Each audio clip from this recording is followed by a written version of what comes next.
Good morning, Noblesville, Indiana. Mayor Chris Jensen here with my good friend, owner of Pathways to Healing Counseling, Kristen Boyce. Good morning, Kristen. Good morning, Mayor Jensen. Good to see you this morning. Great to see you. We were just chatting about our fun weekends that we had. Beautiful weather starting to change here a little bit in Indiana. We're honored to be with you all this morning for another edition on the last Monday of August of Mental Health Monday here on the 31st of August. We've survived yet another month in the midst of this global pandemic that we're in the middle of here. We're coming to you because we know how important mental health is, and that's why we're going to share the next half an hour with you. We're going to talk about some heavy topics this morning, Kristen. We're going to tackle some emotions. We're going to tackle loneliness, anxiety.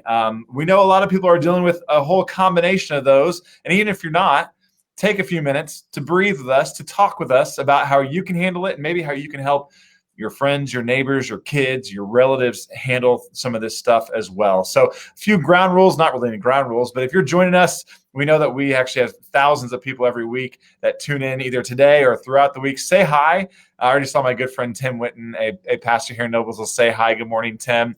Let us know you're watching. If you have any questions, any thoughts, any feedback, any of your ideas, this is kind of an open forum for you this morning. So chime in, let us know that you're here. But most importantly, thank you for being here with us this morning. And let's get started the way we always get started, with a great exercise that I've already been practicing yet this morning, Kristen, with some breaths. So take it from here.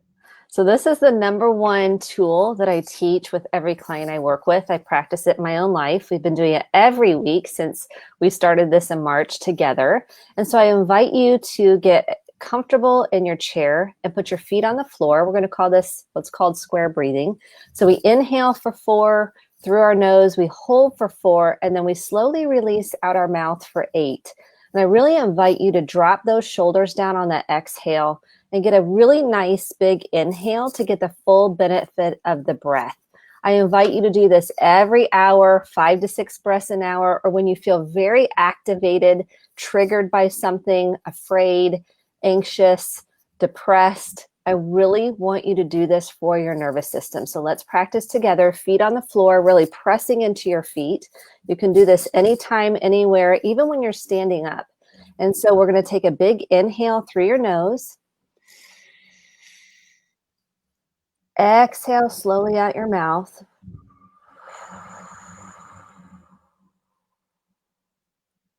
You can almost feel that tension and tightness kind of leaving your nervous system.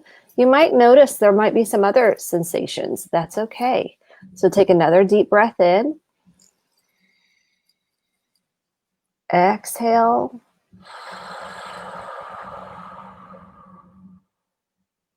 This helps you kind of get present in the moment, helps regulate your nervous system, and it can help you calm down instead of leading with frustration, instead of leading with anger, instead of leading with something that you wish you could take back. It's like a filtering system. So it's a natural filtering system. So when you walk into a room and someone's very dysregulated, you feel like someone's upset with you or mad at you, or you want to get angry with someone else, the first thing I'm inviting everybody in to do is to take several deep breaths before anything is said. It's the best filtering system out there. It's the best regulating system you can do for your body. So I invite you to practice it, because it's like you're going to the gym, and at first it feels like, is this really working? If you do it consistently, I promise you it works.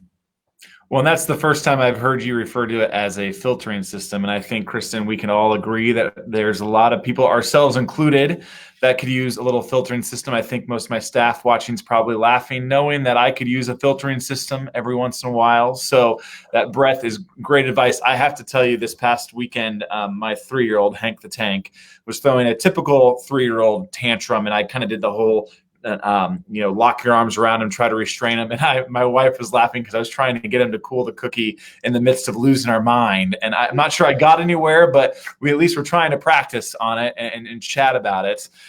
So you can appreciate that. So, and we also utilized it. My 9-year-old had baseball tryouts last weekend.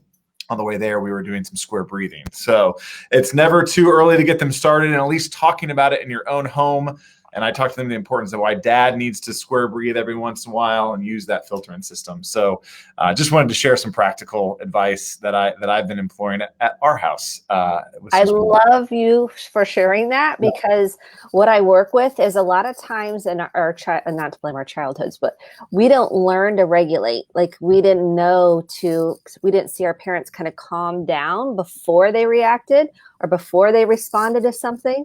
And when we do this, instead of leading with frustration, instead of leading with anger, instead of leading with a high level of reactivity, what we're teaching this is how, when hard things happen, when you're frustrated, because you will be, right?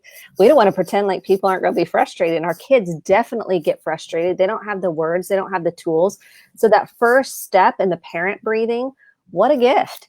Mm-hmm. What a gift you're giving your family. So I just want to say thank you so much for sharing that, because this is real life. Yeah. We all have triggers. We all have frustrations. We all have fears. And we said from day one, we're going to be honest about that, right? So I appreciate you leading us through that. So let's kick in and talk a little bit. I want to start off with emotions, and really, how do we manage a mix of emotions? You know, whether it be if you're that parent who has some emotions about your kids being back in school. If you're a parent with emotions that your kids aren't back in school. We know even here in Noblesville, we have 2 school systems, right? And then some are in, some are not. If you are a grandparent dealing with emotions of, whether it be isolation during the COVID time, if you are a teenager or a child with emotions of your very uncertainty going forward, let's talk about that mixed bag of emotions, how we handle it internally, and then how can we help maybe those around us handle the mix of emotions we're faced with society today. So this is a really important topic, and one that I'm very passionate about. I call it emotional wellness, because we're not taught about how to handle our emotions. First of all, everybody has them. Right now, they're getting triggered. So we have, and the trigger is my trigger. It's not someone else's trigger. I have to take responsibility for my own triggers. So I want to outline the core emotions, because that will help us navigate this conversation. And again, if you've watched any of these conversations we've had, the movie Inside Out, I highly recommend for adults. It's a Disney film based on neuroscience. So they put cartoon characters and a storyline to basically identifying emotions. Because let me tell you, when I first did therapy, there was like a wheel of emotions, and there was like 100 options, and people are like, I don't know. That is way overwhelming. I'm like, well, let's simplify it. Let's give you a cheat sheet. So here's the cheat sheet. Fear, which I'm seeing a ton of. We all have it. It can be an adaptive emotion. It can help us set boundaries. It can help us keep us safe if there's a legitimate threat there. So fear can be adaptive. We have sadness, often totally not acknowledged as children. So sadness, grief, we shake it off, you're fine, be stronger, don't be weak, we can fill in the blank there. We're told that's bad, that's weak, that's not strong, especially for men. And then women are told, don't be too much, don't be so sensitive. I mean, we've all gotten different messages around this. Then we have disgust. Disgust is one that a lot of people don't recognize, and it is a core emotion. It's an important core emotion because it can help us set really healthy boundaries, and we can help process what's underneath. Like maybe it's disgust and sadness. Maybe it's fear and disgust. So those are really important ones, along with anger. Anger, I always say, look below the surface. So anger can also be adaptive, and it can be maladaptive. And so anger, a lot of times we don't look what might be underneath anger. Anger we kind of use as a shield, like, you're not going to hurt me. I'll be darned if you're going to control me. There's a lot underneath that. And so that can be a secondary emotion too. Then we have joy, which a lot of people aren't experiencing a lot of joy, especially if we've numbed out the other emotions that we don't want to feel. We're not feeling a lot of joy. And then excitement. And so these are emotions sometimes get confused. Excitement especially can get confused with anxiety. So sometimes we have excitement, but we feel it's like if you're giving a speech. That's the number one fear, by the way, is public speaking. And so there's a lot of fear, right? There's a lot of fear. We call it anxiety, but underneath it is fear. Fear and unprocessed trauma and unprocessed grief. So what I'm seeing a lot of now is if someone has a high level of fear, which can be adaptive, right? If there's a legitimate threat. If it's something on a continuum that's pervasive, oftentimes it's because we have something unprocessed in the past. So our history is responding to present circumstances rather than the present circumstances. That's why it's so important to process in real time what we're feeling and then acknowledge it. What do our kids need the very most? What do human beings need the very most right now? Is the ability to process their emotions and have acknowledgement around it. It doesn't mean I agree with it. It means I see you. Your emotions matter. You matter. When we can do that for our children, when we can do that for our partners, when we can do that for our friends and our community, we can start rehabbing. What I want to say is rehabbing ourselves. We can start showing up with our authentic selves and doing vulnerability and feeling safe to do that when we feel seen, understood, and cared for. It's what I'm passionate about is emotional wellness. And people are like, I don't want to get stuck in my feelings. I'm like, it's the actual complete opposite. When we allow the feelings to come up and out, it's like a natural cleanser and we move through it. When I stuff it down, guess what? It's still there. I've just stuffed it down. I've numbed it, eaten it, shopped it, drank it, took a pill, whatever, to make it go away, but the pain is still there. The feelings are still there. The pain didn't get processed. We have to process pain. We have to process fear. When we can process it, which means I acknowledge it, I write about it, I talk about it, I see how it's manifesting in my body, and then I can nurture myself and have self-compassion. This is a process, by the way. I'm making it sound so easy. And then I can move through it and get to the other side. Processing and acknowledgement are two keys when it comes to emotions.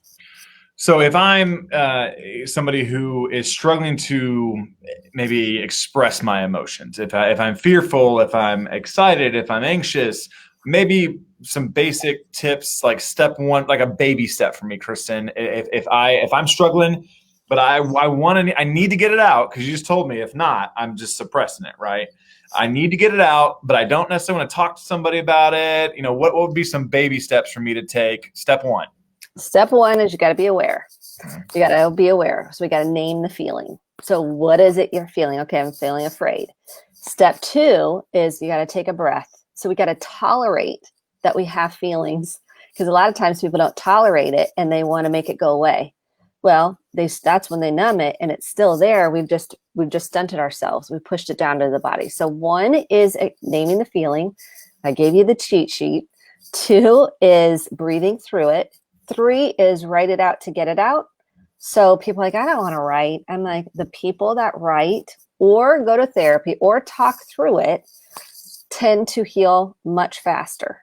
So because they're starting to not repress and suppress what lies underneath. So and then I teach people to use this. Here's the cheat sheet. Ready?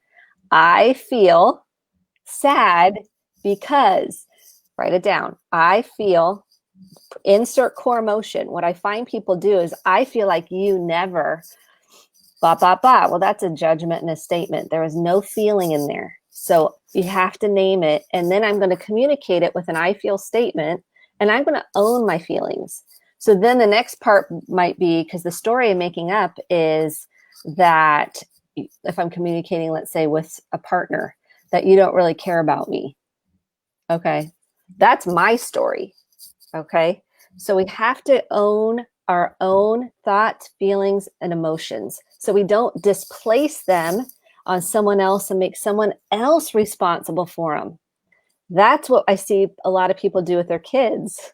They want their kids to make them feel enough.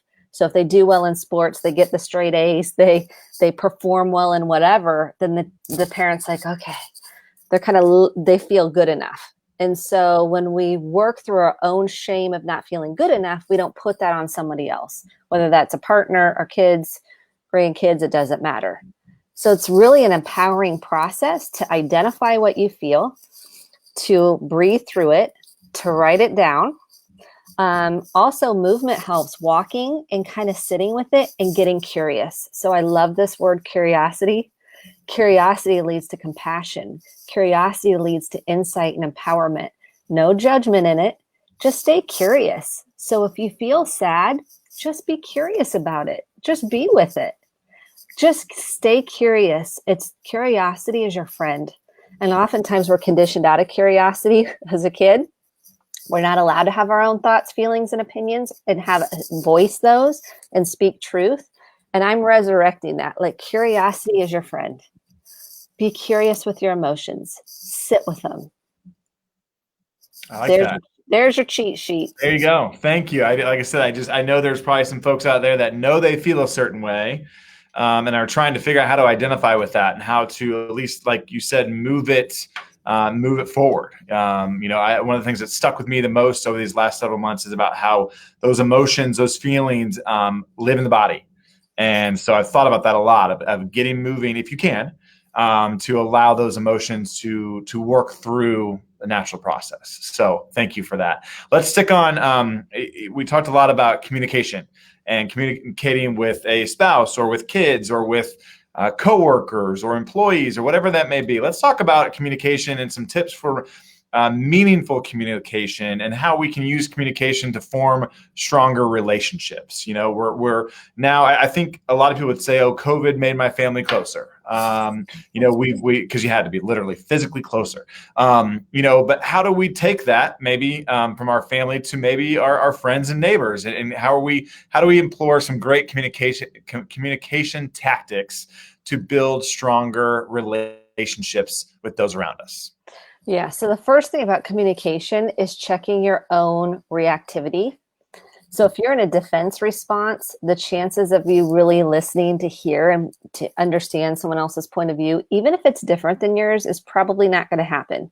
So I have to check, where am I at today in order to communicate in a healthy way? So I was just working with some clients on, are you leading with frustration and defense, or are you leading with self-regulation? Are you leading with frustration and anger? Or are you leading with self-regulation? So the first thing in communication is self-regulation. So, and that's something people don't really think about. So I'm going to give you an example of the time where I walked downstairs and my husband had emptied the dishwasher of dirty dishes into the clean dishes and put them away. And he was so, he was trying to be helpful. He wasn't trying to, stick it to me or anything. And I walked down, it was my anxiety. Okay. So was I going to lead with, oh my gosh, those are clean. Those are dirty. Didn't you see they were dirty? Okay. There's a dialogue going on in my head. Or am I going to lead and communicate from self-regulated points? So the first thing I had to do was what? Because he was trying to be nice. He was trying to be helpful. First thing I needed to do was breathe. Because it was my anxiety that got triggered. So I had to breathe and take responsibility for that. So I led with self-regulation, not reactivity. First thing in Communication 101, are you leading with self-regulation? Most people aren't. They're upset. They don't feel cared for. They don't feel heard. They don't feel understood. They feel taken advantage of, whatever the narrative is. And I don't want to abandon myself and my emotions. I want to take care of my emotions and not repeat patterns so self-abandonment during communication is very much a part of the process. So then I tended to my feelings. I took my breaths. I was aware that I was afraid now that if, I'm going to grab a cup now that is dirty. And so, oh my gosh, there's my fear that I'm going to drink out of a dirty cup. Who really cares? But at the time I'm thinking, oh, so I had to take responsibility for that. So what I said was, thank you. I led with self-regulation and acknowledgement. That took me a minute. I'm not going, this is reality. So I had to go, thank you so much for emptying the dishwasher. I know you were trying to be helpful and did not say the word but. And I feel a little frustrated, sad, disgusted, because that was how I was feeling. It was disgusting that we put dirty dishes in the clean cabinet. Disgusted because my fear is that now those were clean and now or dirty, and now I'm going to drink from a dirty cup. You see how I communicated. I led with one, self-regulation. Two, I led with acknowledging his intention. I led with acknowledgement of what was happening. And three, I used an I feel statement with some core emotions in there. So communication is here's the recipe, okay? Self-regulation, acknowledgement, which we talked about last time we were together, is mirroring back what you hear someone say or acknowledging their intention, using the word and, not but, staying away from always and never. You always, I'm like, someone's going to poke a hole in that in about 2.2, or you never. Eliminate but, always, and never from your vocabulary. Just strike them. And you're going to catch yourself doing this because it's easy. And then when you communicate, you're using an I feel statement in there. I feel sad. I'm taking responsibility and not projecting or putting the responsibility on someone else for my emotional well-being. I'm going to take care of my emotions. I'm going to nurture myself through it. And then what the reciprocity of the receiver is, mirror back what you hear. So what I heard you say is, you really are afraid, you feel disgusted and afraid, you're going to use a dirty dish, and it feels overwhelming to you. So he's going to lead then with acknowledgement and say, that makes sense to me. That would be empathy then. So we're going to add empathy into the mix. He's going to say, yeah, that makes sense to me. I see that. And I'm going to go, okay. Okay, why don't we take the dirty dishes, and put them in the dishwasher? Now we're moving on. We've moved through it. We've moved on. Instead of stew on it and go on, instead of shaming him and be like, well, why did you do that? Didn't you see that those were, I could have gone down that road and shamed him. And that would have created a lot of disconnection, which I didn't want. So there's the formula for communication. There's a lot more to deconstruct here, a lot more to use, but you can go back and maybe rewatch this because I know I just gave you a lot of information. No, I'm just sitting here smiling because I really just knock. Is Julie Jensen watching here anywhere online? I hope so. I think every husband's probably smiling through that one. I have used the phrase many times, like, are we still talking about that? Are we still talking about that issue? Many times, because I'm a move through type person, and I'm sure I've done that dish situation. So I think any husband, wife, or spouse situation can relate to that in so many ways. And you think it's so simple, Kristen, just a dishwasher thing, but it really, when you're living with people and around people all the time, little things like that can manifest. And I would say sometimes they can ruin an entire day if you're not careful and willing to work through them. So I just totally appreciate that. That advice in so many ways. So, and I just saw my good friend Kathy Hines mention eliminate always, but, and never. Such great advice. Now to just remember, yes, that is our goal here in the heat of the moment, to remember to show empathy, to take a breath, even little things like that, though, let's move through them so we don't get hung up on them in our household. So thank you for that very real example, Kristen. Let's chat here quickly while we have a few minutes left about loneliness, because I think there's a lot of folks, whether they realize it or not, are dealing with that. And I think it manifests in different age groups too, because I know, again, we have kids that are back in school. Well, a lot of parents, though, were so used to their nest being full, if you will.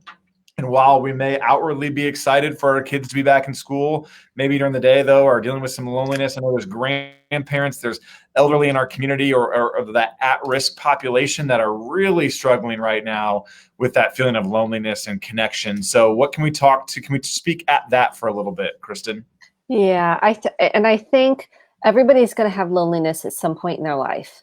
So oftentimes when we are lonely, we think we're the only ones feeling lonely because we're lonely, if that makes sense. So there's kind of a paradox here. Everybody has felt lonely at some point in time, and probably on a repeated basis. Even when you're in a room with people, you can feel lonely. Even if you're married to somebody, you can feel lonely. And that's the misnomer. People are like, well, I'll get married and then I won't feel lonely. And I'm like, that's not going to heal that. Loneliness is really something we want to name. So when we feel lonely, it's important, again, name it. I don't like to tame it, but name it to bring it to the light, to tend to it. I like tending to it. And so when we feel lonely, the first thing I say is really be nurturing and extra kind to yourself. You're the one living with yourself. And if you've got an inner critic in your head telling you what you should do and what you shouldn't do, which is shame, you shouldn't do this, you shouldn't have said that, you should reach out, you should. That's the inner critic talking. That's the shame talking. And if you're by yourself and you are critical of yourself, the loneliness grows because we're with ourselves, like we're in our heads most of the time. And if the voice in your head is berating you, is telling you you're unworthy, is telling you you're not important, that no one likes you, that no one cares about you, that is the voice that we need to work through. So the first thing I work with people in loneliness is the voice in their head. And that may seem counterintuitive, but we're with ourselves wherever we go. And when we're alone, what I encourage people to do is start working on self-compassion and grace. And we do that by watching that voice in our head. And the next thing I do is I say, reach out to somebody and start a conversation. So if you haven't talked to a friend from high school and it's been 40 years or 20 years, or somebody pops in your head, I encourage you to reach out to them and just say, hey, you just came up in my mind. What we're afraid of is rejection and abandonment. People are afraid to put themselves out there because they feel like, well, something's wrong with me. I'm defective. They're going to think I'm crazy. They're going to think X, Y, Z of me. And when I can say, no, they too have loneliness. They too have shame. They too struggle with anxiety. Everybody has emotions, and everybody's felt lonely at some point. So it's courageous for you to step out of your comfort zone and reach out to somebody. Drop them a note, drop them a letter, send them an email, send them a text, call them, whatever that helps, or volunteer. Right now, people are scared. So sometimes that feels something that they don't feel like they can do in person, but there's behind the scenes stuff that they can do that helps them feel connected to a group. So a lot of churches will have, prayer chains, making things behind the scenes, making meals, whatever it is. And some of those things help us be connected to a community and know that we're not alone. So those are bless you. Thank you.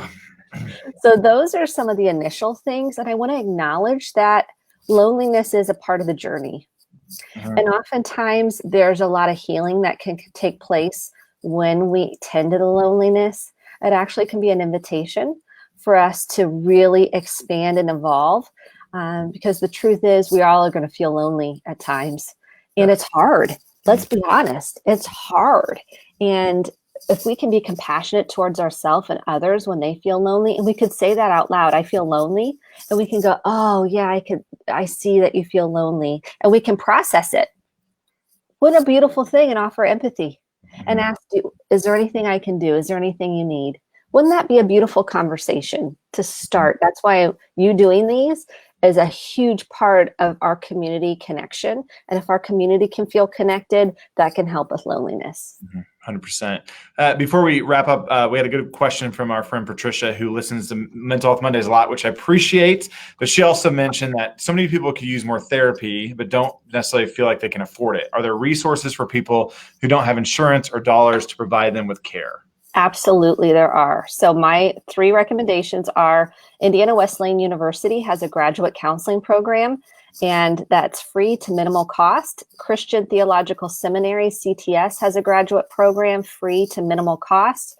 And East 91st Street Christian Church also has therapy low to minimum cost. So there are great question, and I'm so glad you asked it. There are resources, and I refer out to those colleges and universities and programs often. So please feel free to reach out to them and pass the word along. Clearly not the first time you've been asked that question. To be able to rattle out 3 resources is pretty good. So thank you. And thanks for that question, Patricia, too. So before we go, Kristen, if I'm sitting here lonely, depressed, anxious, suicidal, addicted, whatever it may be, what resources can I turn to immediately to get help?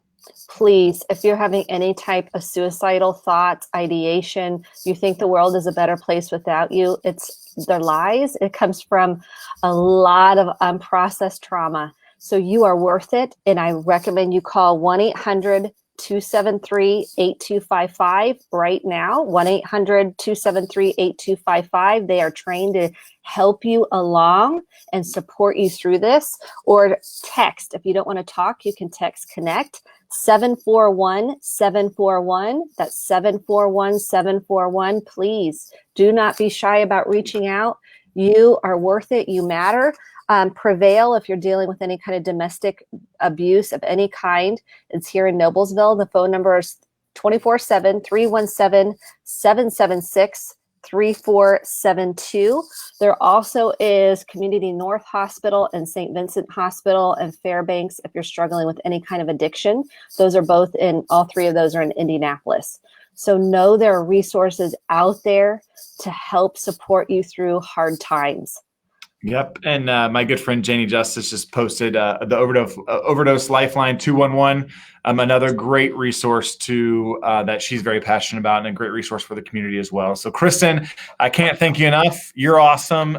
You speak such truth to this community. Thank you for your willingness to share your thoughts and your resources. You are incredible. To those who are watching, thank you. Stay safe. You are worth it. Hang with us. Join us in 2 weeks.